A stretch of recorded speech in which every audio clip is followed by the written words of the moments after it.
This is Truth Frequency Radio. The wicked ones obviously under heavy Masonic influence.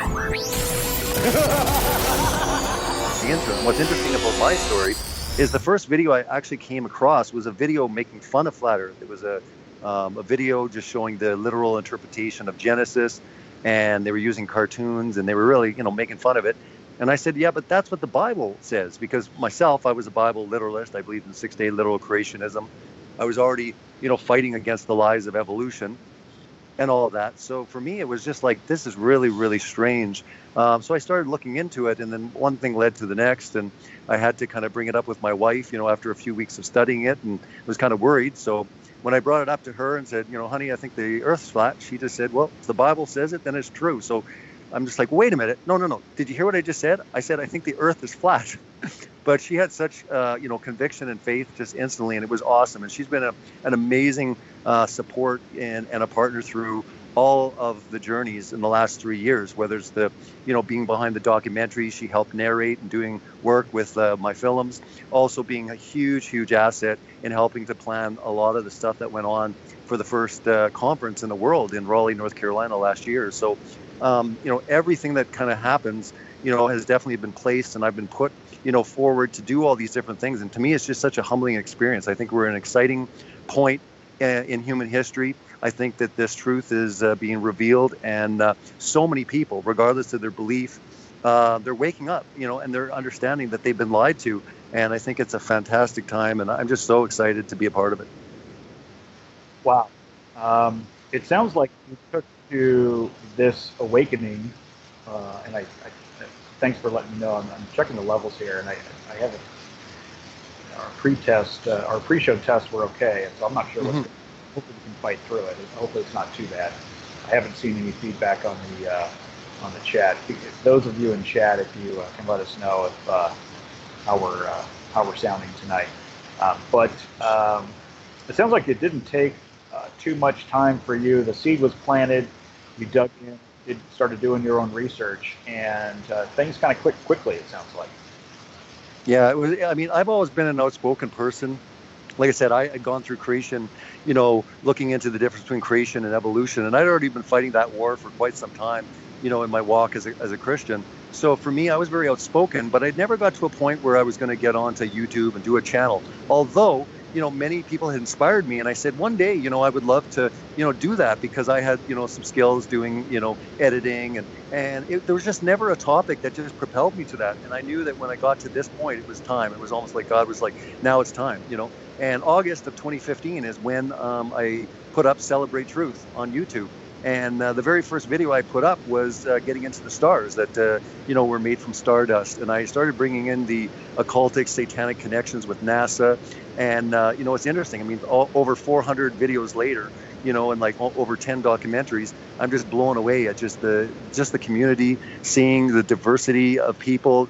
It's such a pleasure being part of it all, meeting such great people, and seeing that we all have the same passion to really, truly change the world. Yeah, well, that is true. And I think, one thing I was very, very curious about is, once the Flat Earth International Conference was announced, back in, I'm not sure what it was, probably spring of 2017, how long had that been kind of in the works at that point? Because you must have, you said kind of 2015. So, about a year later or so, are you then going, hey, we need to get together, we need to do something big, and that's how the conference was born, or kind of maybe? Yeah. I mean, I had like with my company, I did like advertising, marketing, event management. I had actually put on different events, nothing like a conference, but I had done like, smaller type things.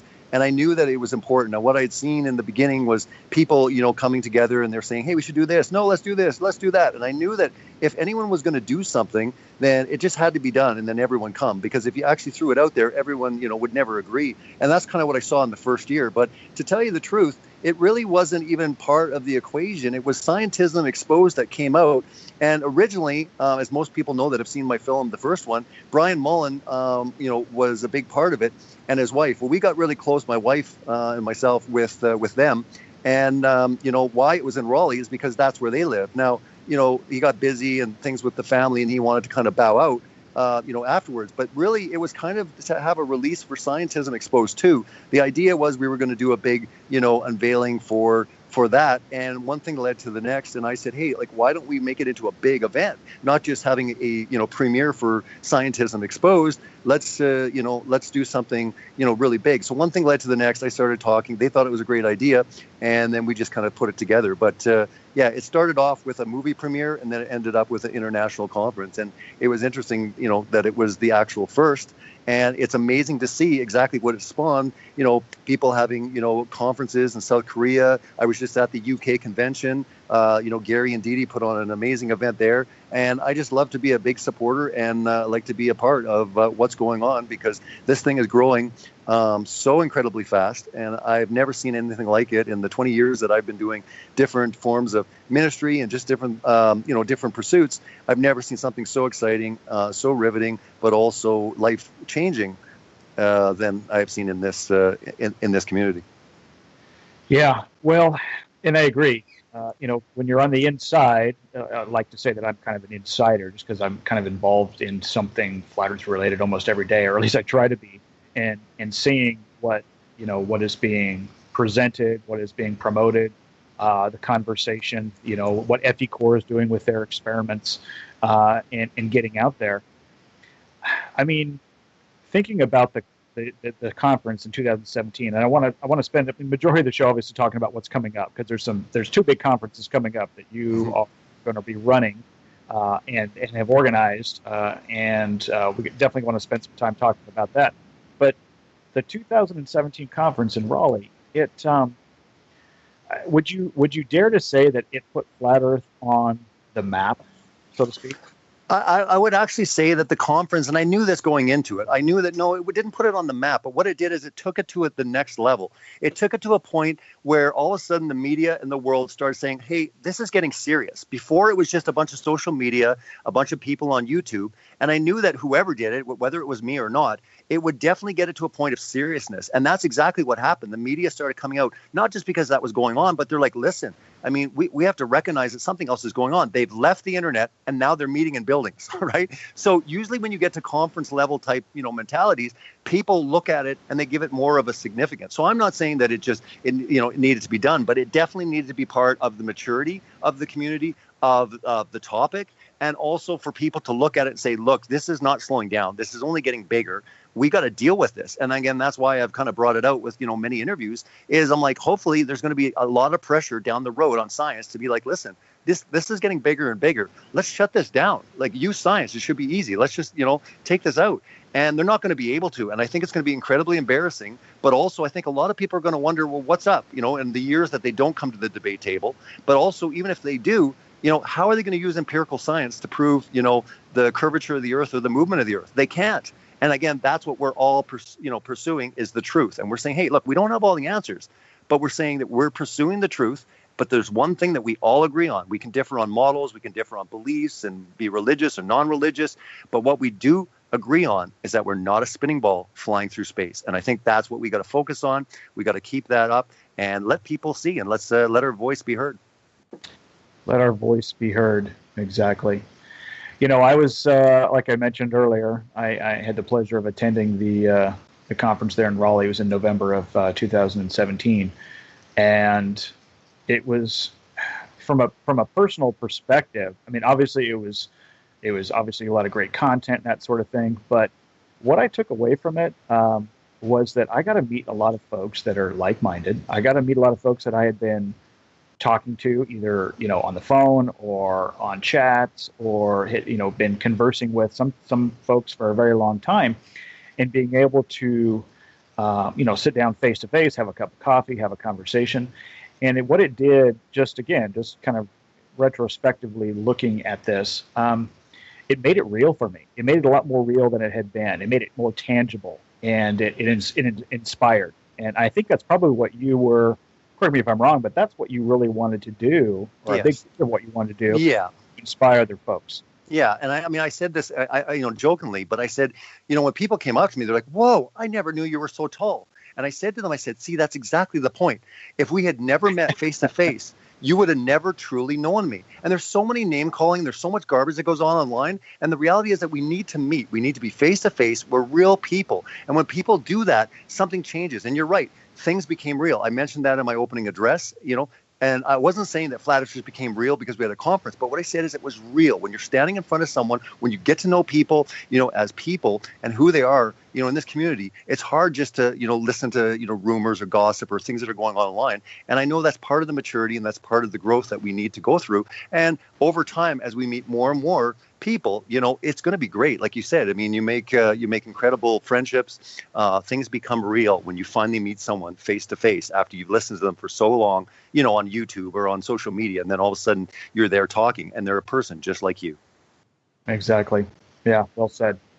So let's talk about the future now, because, hey, it was great. We had a great time. You put on a great event, Robbie. I had a great time.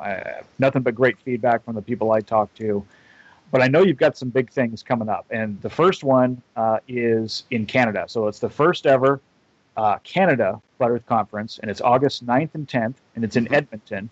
Talk a little bit about what you got planned and why you think folks should consider attending. Well, I mean, it's going to be incredible already. The Canadian media have already been on it. I think it's going to be a huge opportunity, definitely to put Canada on the map, but also my home city. I'm actually from Edmonton, Alberta. That's why it is in Edmonton. And where we're having it is at the largest mall in North America. So again, just with the, all of that stuff surrounding it, it's going to be an incredible time. I mean, Rob Skiba and Mark Sargent, and we're going to have Globebusters like Jaron and Bob coming. And we've got Daryl Marble. We've got some great speakers. It's going to be a lot of fun. We're going to have, being able to meet a lot of people. It was something that, a lot of people were requesting in Canada. And, as we grow, you're going to see more and more countries doing this. And I definitely think it's important. But if you haven't been out to a conference, I say this all the time. It's not the speakers. It's not just the content and all that. What it is I'd say 80% of a conference are the people. Our meeting is the hanging out, is getting to know people. And that really, the memories from that last forever. And again, it's great, for, last year, all of a sudden you have like CBS and you got the BBC and you got HBO and you've got, ABC's Nightline. I mean, we had major press, and the press will be there as well, which I think is great. My big thing as well, too, was I wanted to start shifting the focus from the press on Flat Earth Society over to maybe the conference. So if anything, they're going to focus on the speakers at the conference. So again, they might be talking to Rob, like ABC's Nightline did. They might be talking to Mark, or they might be talking to Daryl Marble. But see, the idea was to start shifting it away from the Flat Earth Society. The Flat Earth Society could have done a conference anytime. They chose not to.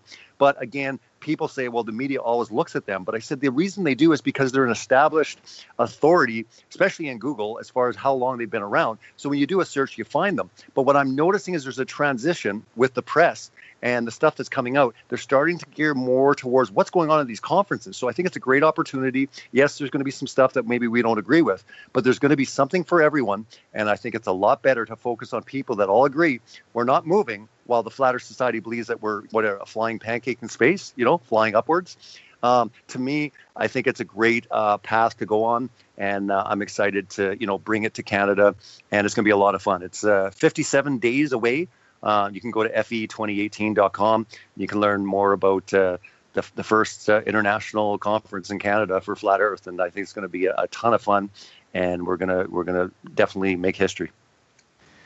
You bring up a good point, and I like the strategy. I like the idea, shifting the conversation. Whoever controls the conversation obviously is going to be in control. So we want to wrestle that, as much of that control as possible, and create the narrative and getting people together. That's going to give the media, the local and hopefully the national, an excuse to go out and hey, you got to cover it. There's a bunch of flat earthers meeting in town. It's going to make news at the end of the day. Yeah. Are you a believer that all press, whether good or bad, is even bad press is good press when it comes to flat Earth and the awakening? Is that? I am. I am, and I know it's controversial, but I would say I definitely am, because again, people say, well, what if they go to the Flat Earth Society? Well, how many of us have went to the Flat Earth Society and we kind of laughed it off, but we kept on our journey. So what I'm saying is, this thing is so big. The truth is so much bigger than any personality, any disinformation website, anything that you think is going to steer people wrong. The truth is so big that we don't have to fear these things that we always kind of have these fears on. So for me, I'm like, no, I think it's great, because again, as they see more and more diversity, and that's another thing that the press was seeing, that they're scratching their heads. They're like, well, wait a minute, this isn't just a bunch of Bible literalists. It's not just a bunch of conspiracy hat theory guys, So what I say to the press every interview I do is I say there's three main groups of people that come to this, and they're seeing this. They're seeing kind of the religious component, the biblical guys. They're seeing the scientific minded that only care about the true empirical science. And the third is they're seeing the conspiratorial type mindset.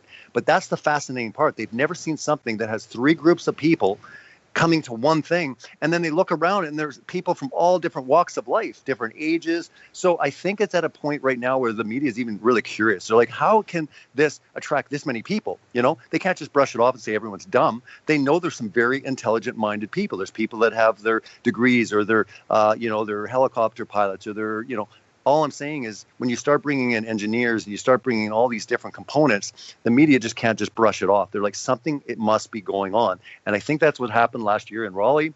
I think it's going to continue on as these grow, as more people assemble. And I think it's just a great time. I think it's important. We get torn to shreds. We get called all sorts of names. It's so refreshing to just be around people that all are like-minded. And it's a time, honestly, that you just recharge your batteries, and it allows you to go on for a long time, because when you get back home, you get online, you go through all that. All of us do, different varying degrees, depending if we're on the front lines or we're not. The fact is, there's a lot of people probably listening that maybe haven't even told their family. And we're going to have sessions at the conferences, how to talk to your friends and family. And we're going to have different ways going forward on the things that people battle with. But I think that it's important that we battle together. That's the main point, is that we need to come together, we need to strategize, and we need to be there for one another. What is, I have kind of the United States perspective, because that's where I reside, and I was at the U.S. conference. What's going on in Canada? We've got about 5 minutes to go, a little less than 5 minutes before our break. But maybe spend a couple minutes, and what is the Flat Earth community in Canada? What's going on there? Well, it's growing. Rapidly. In every province and in different cities. I would say in just the home city alone, where I'm in Edmonton, Alberta, the meetup group is about 67 that are joined up for the meetup in Edmonton. So I'm not saying that they go to every meeting, but what I'm saying is the ones that have signed up, there's about 60 alone that have been up to the meetup. I hear stories in Vancouver and Toronto. And just like I did in Raleigh, where the next year I moved to Denver, and then the following year I'll move to another city, I'll be doing the same thing with Canada. So it's starting off with Edmonton because it's my home city, but most likely it's either going to be Toronto or Vancouver for next year. And that's going to get really interesting, because those are really big, cities. Yeah, exactly. So, well, that's exciting to hear, that this is not going to be a one and done type thing. Obviously, you've shown, as far as the U.S. is concerned, that it wasn't a one-time thing. And obviously, you feel that it was a successful conference, if you're going to continue doing what you're doing. And so it sounds like you've already got plans to continue doing what's going on in Canada as well. So I got to ask you, have you figured out, I kind of talked about this at the beginning of the show, do you ever get an 8-hour night's sleep, or what are we talking about? I'm actually a night owl. I get okay sleep, but I can definitely go for hours on end, and I can actually sleep quite a long time too. So I've got the best of both worlds. But I do a lot of work at night, just because there's no distractions. But like I said, there's plenty skill set that I do quite a bit of things behind the scenes. But again, for me, it's not even work. To me, it's a joy. It's a passion, right? So it's not like, I got to work for another 6 hours. I was wishing I could work for another 6 more. There's not enough time in the day. So to me, it's a real joy. If I could stay up the whole time and never sleep, I would do it. A labor of love, as a lot of us say, right? Absolutely. Yeah, absolutely. Subject. Well, that's exciting. Well, good. Well, we've only got, like I said, a couple of minutes left, and I don't want to get into something big just yet. And I've got a clip I'm going to play when we come back from the break of some of your opening remarks at the conference in Raleigh, which I think were great. I featured it in a recent video that I did. But I want to just talk about the book real quick. That might be a subject that we can knock out here just the last minute and a half now before we head to the break. So August is the release date. I just pre-ordered it online. Can you kind of just maybe spend a minute and kind of tease the book, kind of what to expect? Sure. I mean, it basically is Scientism Exposed and Scientism Exposed 2, put into a book, but so much more information. It's like when you take a book and you make a movie and everyone says, oh, the book's way better, right? Because there's so much more detail in the book. Well, there's going to be a lot more in the book, but really it's a combination of everything, my journey, for the last 3 years and all the research I've done. And I'm really excited for me, putting out my first book. It's an exciting time. Just like it was when I put out my first documentary. So I'm really excited to have it released August this year. So Scientism Exposed, Hiding the True Creator of Creation. Yeah, it's a great title. It's a great title. Yeah. And you can find all the information for my documentaries or the book if you'd like to pre-order. I'll be autographing all of them. It is celebratetruth.org. Just celebrate truth, the 2 words, .org. Perfect. Yeah, I was going to mention for folks that aren't familiar with your work, obviously go to your website. They can find you on YouTube as well. Celebrate Truth is your channel name.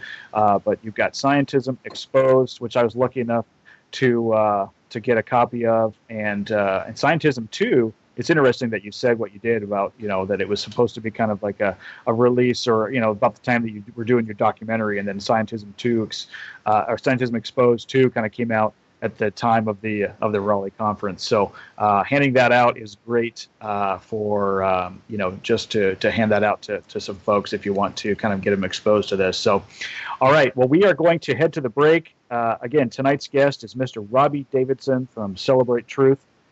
Much more with him on the other side. You're listening to Paul McLean live on Truth Frequency Radio. Hey, sorry, Noxie had to work late tonight. That's where he's at. So no, I didn't kick him out. He had to work late tonight. So unfortunately, he's not here. But he will be back next week for sure. So don't go anywhere. We'll be back in about 3 minutes.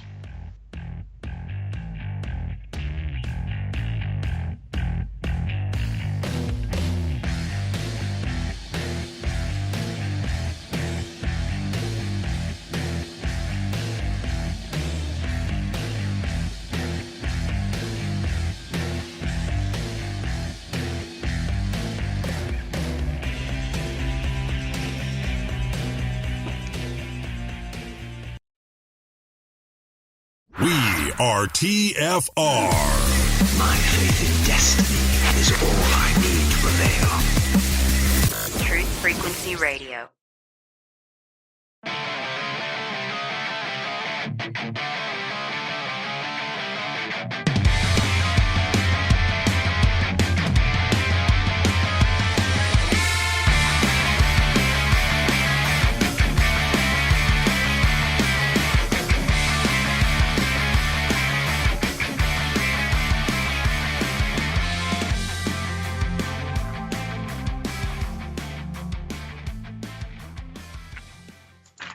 This is amazing.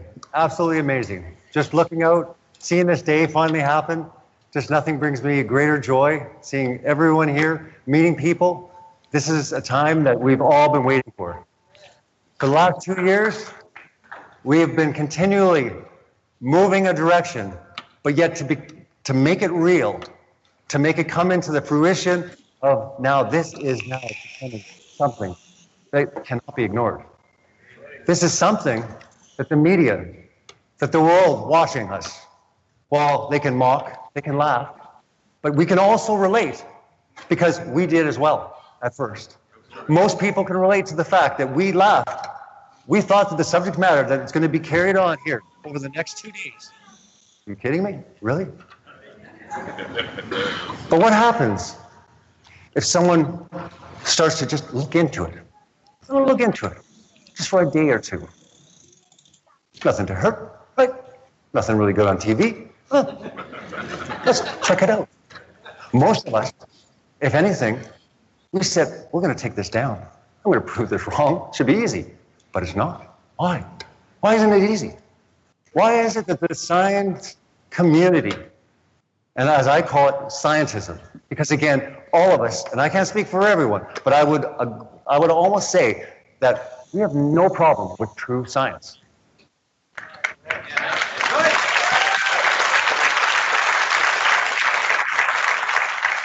To be able to test, to observe, to repeat the scientific method. Science is great.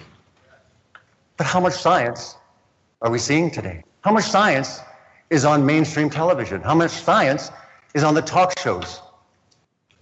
When it comes to certain issues, why won't they come to the table and debate? You think we're crazy? Why don't you do everyone a favor?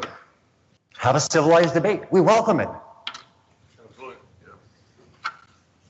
When's a good time for you? Your place. We'll make it easy. You name the time.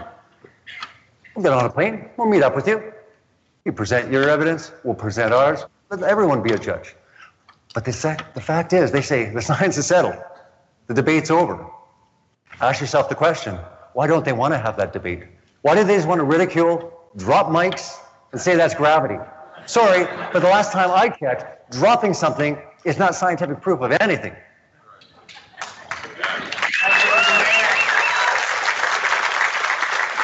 And just like a picture is not scientific proof of anything either. Right? And when is it going to get to a point? I'm waiting for the day that they stop talking about the boats going over the horizon. Is this the best we're dealing with? I was like telling my wife, I'm like, you know what? Maybe at some point they're going to bring up this whole new stuff and we're going to be like, whoa, we didn't see that coming.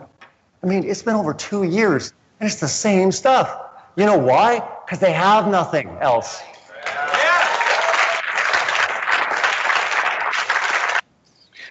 Welcome back to Paul and the Plane Live here on Truth Frequency Radio, your protection from deception. It's another Flat Earth Truth Tuesday on TFR. Our guest tonight, and who you were just listening to his opening remarks at the Flat Earth International Conference 2017 last November in Raleigh, North Carolina, Mr. Robbie Davidson of Celebrate Truth, author, producer, conference organizer, and jack of all trades, master of them all. So what was it like, Robbie? You are, the conference, it's finally there. It's the day of, it's the morning. It's, you're kicking things off. What's going through your mind? Well, first of all, I tried to sleep for 5 minutes beforehand. I'm like, what am I doing? I'm kidding myself. There's no way I'm going to sleep. So no, I didn't even sleep, put it that way. I mean, there's no way you can when, all of a sudden history is being made and just everything. And for me, I wanted to make sure that everything production-wise, I wanted to not only represent the community, where even the speakers were proud to be part of it, the people, the community, but also when the media saw it, they're like, look, this is professionally done. And again, I went over and beyond as far as the presentation and just the caliber. And that's kind of like what I like to do with my documentaries or anything that I do. I like to really, do better and better as time goes on.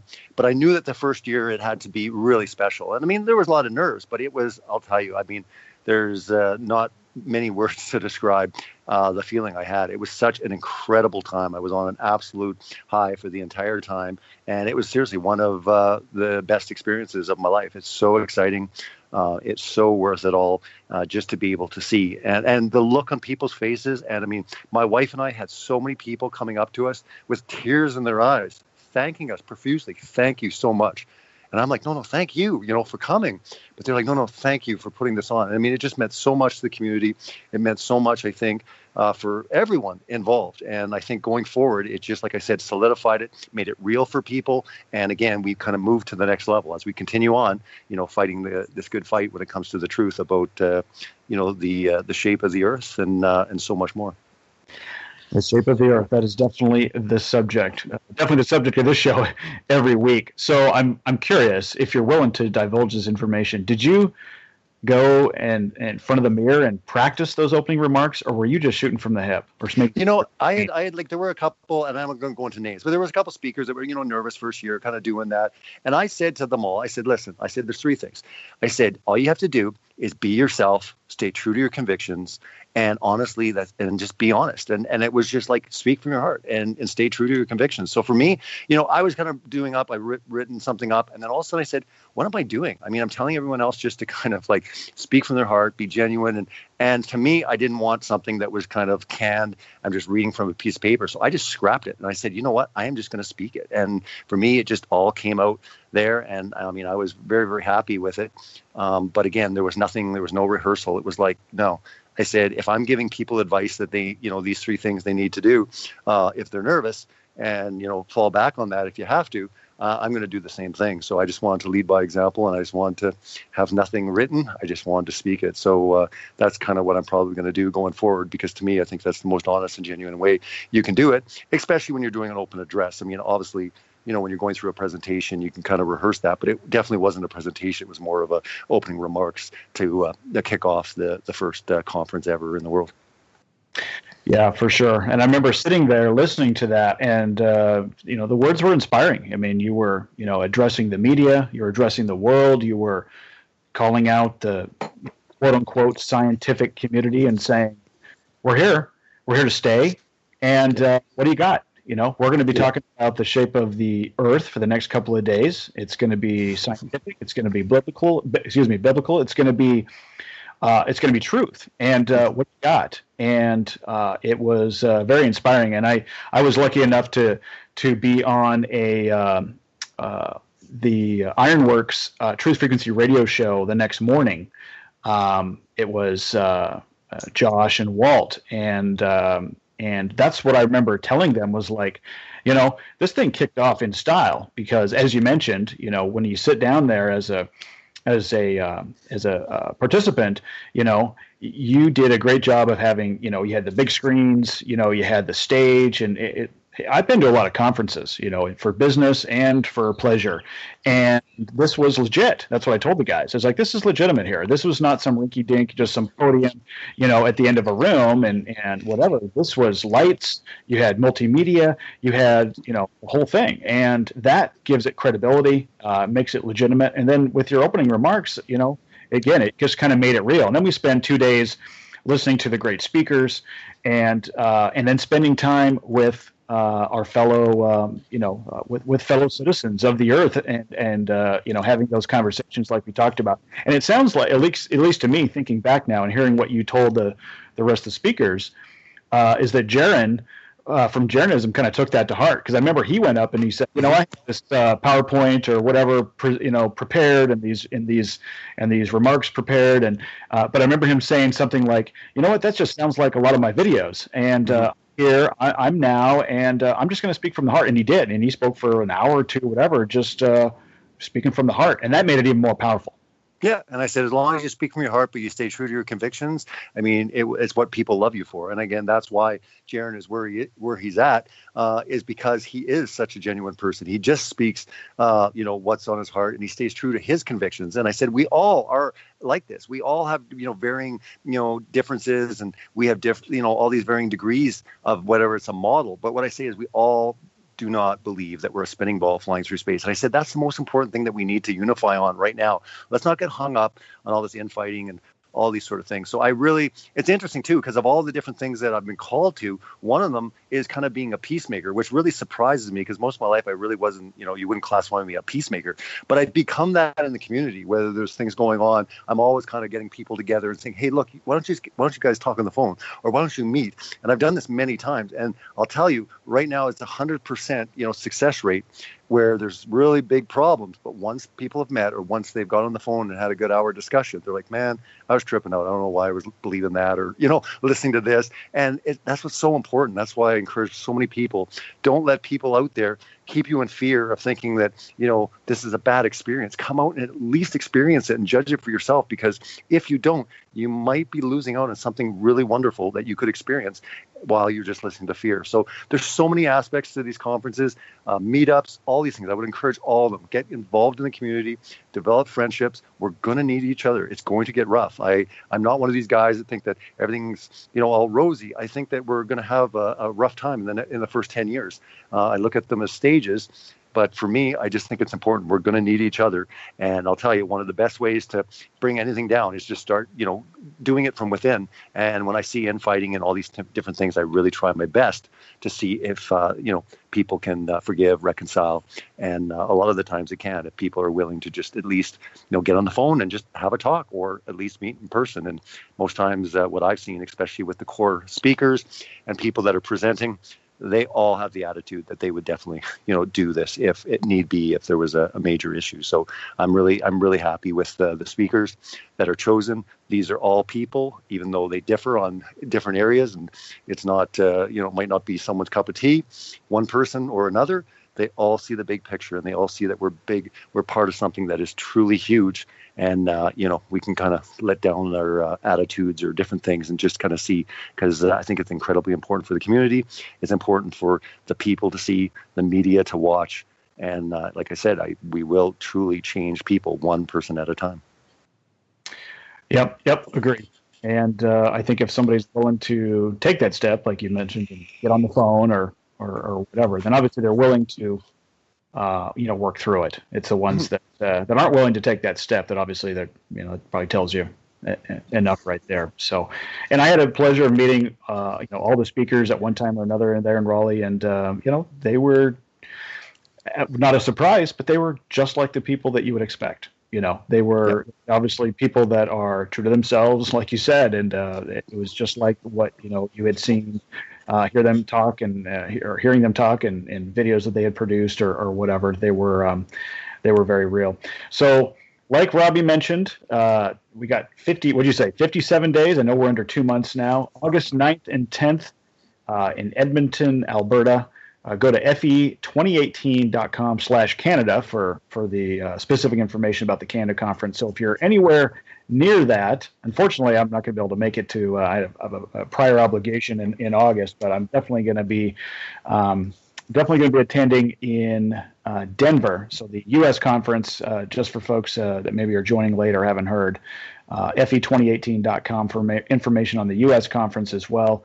That's in Denver, Colorado, November 15 and 16, I believe. Yeah, so, and keep in mind, if you can't make it to either one of them, we do have the early bird live stream on right now till the end of June, and then afterwards it just goes to regular. But again, there's always the option to sign up, get your live stream ticket, because we're going to be doing a great live stream just like we did last year. And I made sure that I, spared no expense in making sure that the stream, there was no buffering. And I mean, last year's stream was flawless in the sense that not one person, complained that there was any buffering. I made sure I got the fastest internet connection, and, I'm getting capable people in place, just like the production team that I hired for Raleigh. I've got an incredibly good production team for Denver and also for Edmonton. So to me, that's important, because if people can't take it in and they want the next best thing, watching it at home, maybe with their family or just by themselves, they want a really great experience. So we're going to be bringing in some really good special surprises for people that are tuning in the live stream. So you can go to fe2018.com for all the live stream information as well. Great point. Yeah, I definitely wanted to mention that. So it's not like you're going to be missing out entirely if you're not able to attend. So the live stream is a great option. If you're not able to travel, you can still be a part of it and listen in. And I was talking to my wife about this, and I said, I won't be able to go to Canada. And she's like, well, is there going to be new information? Do you need to go? And I was like, it's not about that. It's about being there. It's about the people. It's about, connecting and the overall experience. And that's what I think you've done a great job of, just in the one that I've attended, is you put on it's a good experience. I don't want to say you put on a good show, but you did. You organizing all of that, the speakers, the special effects, and all of that. It goes, and it's worthwhile.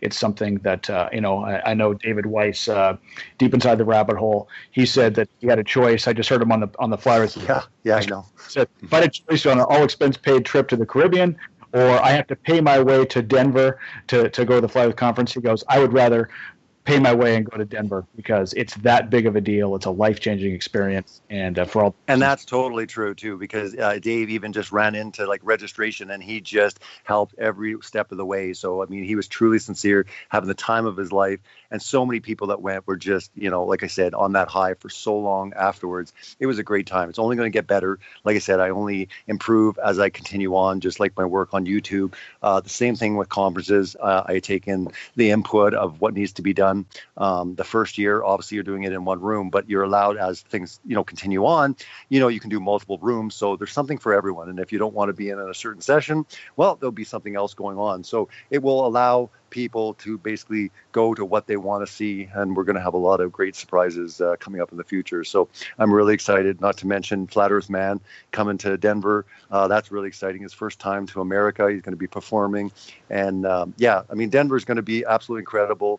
And like I said, for Canada, it's going to be a big deal because, like I said, this has never been done in Canada, and there's a lot of flat earthers in Canada. I mean, as you know, with your show, I'm sure people that reach out to you, you'd be surprised. There's quite a few, so it's going to be exciting. Whether they're watching live stream, but the nice thing is you can take part of it. Doesn't matter what country you're in through the live stream. So if you can't get to it, but try your best to come out. Like I said, even just to meet, whether it's Mark or Rob Skiba or Jaron or Bob Nodell or any of these, it's a great experience, and they're all so friendly, and they spend so much time with each and every person. It's not about we're too big or you never get a chance to talk to people. They make the time and effort, every one of us, including myself. My wife and I definitely try to at least shake someone's hand or greet them at least once through those entire 2 days, and that's really important to me. I want to make sure that people know that I'm accessible, and that I definitely, want to make sure that people feel welcome. And I am incredibly thankful for their support, because without them coming,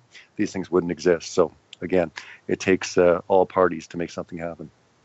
I want to spend a couple minutes talking about the U.S. conference and what you can share, without spoiling too much. And the Flat Man, conspiracy music guru on YouTube, and his some great videos and songs that he's created. So saying that. And I think he even on the Flat Earth podcast kind of teased a little bit of some of the songs he was working on. But before we get to that, I know just chatting before we were on the air, I wanted to make sure that you got an opportunity to mention the GoFundMe that just went up for the Canada Billboard. Can you give us the scoop on that?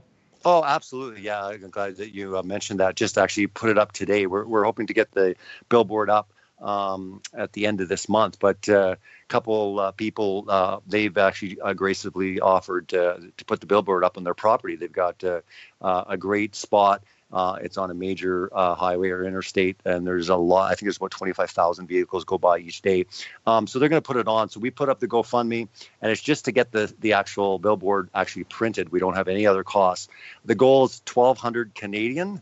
So for you Americans, that's about less than $1,000. So it's I think it's about 300 out of 1,200 right now. It was just put up about, it says 4 hours ago here. And if you go to GoFundMe.com/FE Canada, or just type in FEIC Canada, and you should find it. But it would be really great to get that up, because like I said, when there's billboards, the media loves to do coverage on it. And again, it will take people to the conference website, but also for them just to even Google Flat Earth Canada. They're going to find a lot of information about what's been going on, even just within the general Flat Earth community. So it's a really exciting thing to do, and I'm really grateful for Edgar and Whitney, his son, offering to use their land right by the highway to get the message out. That's great. And like you mentioned, there is the marketing aspect to this. We want to get the word out. We want to plant the seeds in people's minds, and obviously then hopefully that will grow. By them, going out and doing their own research and starting to look into this. So that's a great point that, hey, let's get it big, let's get it bold, what's going on. And, there's going to be, you'd say like 25,000 or so cars or whatever they per day. Yeah. And they've actually agreed to keep the billboard up for an entire year. So the nice thing is it basically is more about just, Google Flat Earth Canada. They'll get all sorts of results. They can do their own research. So it's not just specifically for the conference, although that's the kickoff, and that definitely, has the markers on it. That's for sure. But again, it's a great opportunity just to keep that up for awareness here in Canada. And it's a great location. Well, like you said, there's a strategy in working with the media, and I know that you have obviously probably developed that over time in doing what you do and all the different projects you have working on. So giving the media an excuse to come out and cover something is a big part of it, because, yeah, they're going to say what they're going to say, but it's about getting getting the headlines and getting more and more exposure to what's going on, because that's going to cause people to just go, huh. Absolutely. That ABC, sorry to cut you up, but that ABC Nightline coverage, that alone was all worth it. Just that one, how incredible I thought, and most people, Rob Skiba told me that he said out of the hour interview that they actually interviewed him, how usually they'll take bits and pieces, how they like to use them. He said I couldn't have picked better bits and pieces to use in that footage than what they did over the hour. I mean, he was interviewed for an hour with ABC's Nightline, and all I'm saying, overall, that piece that they did, and it was, millions of people watched that. They actually aired it. The producer had called me a few months back and said they were re-airing it. But the first time they put it on live and stuff, Nightline's it's a big viewed show. And I thought, overall, it was a tremendous, well done, incredibly close as we can get, non-biased. They had to throw in, hey, we gotta get the other side a little bit. But overall, I thought it was a real big step up, and most people agreed. If you look at the comments on that video, most people, even the most cynical, thought, wow, I'm really surprised. So I think that, there's definitely bad stuff that happens sometimes. We can't control 100% the narrative. We can't, control what the media is going to do. But I'll tell you, sometimes you can't pay for that type of exposure. They want to come out and they want to get it out there. Like I said, most of us laughed at it at first too. So what are we scared about if they make people laugh at first? Most times it will sink in. And if it takes people a little bit of time, eventually they'll go on their journey for themselves and they'll find out exactly what we all did, that, wait a minute, there's no scientific proof for the curvature and the movement of the Earth. Exactly. I think I say that every week on this show and probably daily in online conversations. The empirical evidence I'm looking for of measurable curvature, scientifically measurable or detectable motion of our world. I think you'd be hard-pressed, and tell me if you agree or disagree with this, I'd be hard-pressed to find somebody on the street that hasn't heard of Flat Earth by now, just with the way that it's been covered in the media. Do you think you'd find many people that are like, I didn't even know that was a thing now? No, that's a good point. I think most people would. And I think part of the job that we need to do, and I think I'm seeing a very slow transition, but is getting the idea that we're in space. Number one, most people, they think it's ridiculous. They're laughing because what they're picturing is this flat pancake in space with all the other round planets. That throws people off. So I think one of the things that we have to do, because that's one thing, no matter in all our disagreements with models, we all still agree we're not moving and we're not in space, right? So the idea that, we're just this floating, pancake with all these, spherical bodies around us, I think it throws a lot of people off. So I think over time, if people start really understanding what we really believe as a core community, that we're like, no, there really isn't in space. And most people, that's hard for them to digest. But when we have time to maybe explain that a little bit more, they're like, oh, okay, I still think it's funny. But, okay, I don't have to just show the solar system with this flat Earth and all the other planets around. You know what I mean? Yep. So for me, I think that's part of the dialogue. We got to move people away from the Flat Earth Society. We got to move people away from the idea that, the Earth flies through space, but it's flat. Again, these things throw people off. They think of, the ships going over the edge. Rightfully so, because if you're in space and you're a round circle, things fall off. They just do. But we don't believe that. And I think that's important as far as this dialogue with the media. And I saw that with ABC Nightline when they depicted what many, I think their terminology was many, what many flat earthers believe is this. And they went through the firmament and stuff. And I know that some people don't believe in the firmament, but at least it got people away from really ridiculous notions of us flying in space as a round, flat, penny or whatever. So to me, I think it's a gradual. It's not going to be overnight. But as long as we can start steering them towards Bob Nodell or Jaron or Rob. And the nice thing about it is they're all different. They've all got their different flavors. To me, diversity is good in this because everyone can't just zero in on one person and say, oh, no, the media is just focusing on that. I know that, Mark Sargent gets a lot of flack. But Mark Sargent is very accessible. He's got his phone number. If you want to start a channel and put your phone number, and again, some other people in Flat Earth decided not to be so accessible with the media. So I look at it like, we don't have to be scared of different models because over time, people are going to get a very good diversity and go, wait a minute, these guys don't even agree with one another, but they all agree we're not spinning, and flying around the universe, as a spherical spinning ball. Amen to that. Well, we are just about out of time. So, Robbie, I wanted to just take a minute. Thank you for taking the time out of your busy schedule to visit with us tonight. So, celebratetruth.org, fe2018.com. If you haven't seen Scientism Exposed or the sequel, Scientism Exposed 2, check it out. More information on your website. This guy is making a difference in waking up the world. So thanks again, Robbie. Thanks so much for having me on, Paul. It's a real pleasure, and it was awesome time spending the time kind of going through a lot of these really important aspects, I believe, as we mature and as we grow as a community. And this topic is definitely changing the world. Thanks. We'll be back next week with another hour of Flat Earth. Thanks for listening, guys. Strange World is next with Mark Sargent. It's Flat.